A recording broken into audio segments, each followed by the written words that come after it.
എന്റെ പേര് മൊയ്തു, പാണ്ടിക്കാട് സ്വദേശിയാണ്. ഞാന് സ്വന്തമായി ഒരു ചെറുതൊഴിൽ നടത്തുന്ന ഒരാളാണ്. സ്വന്തമായിട്ട് ഒരു കുടുംബ തൊഴിൽ. 20 വർഷമായിട്ട് ഞാൻ പ്രമേഹ രോഗം കൊണ്ട് ഒരുപാട് കഷ്ടപ്പെടുകയായിരുന്നു. കാലുവേദന, അറിയാതെ മൂത്രം പോലെ, അങ്ങനെ.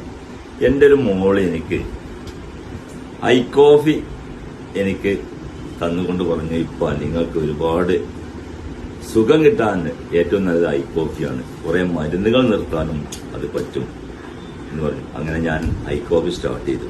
ഞാൻ സ്റ്റാർട്ട് ചെയ്യുന്ന സമയത്ത് എനിക്ക് 290 ഷുഗർ. ഇപ്പൊ എന്റെ കയ്യിലുണ്ട്.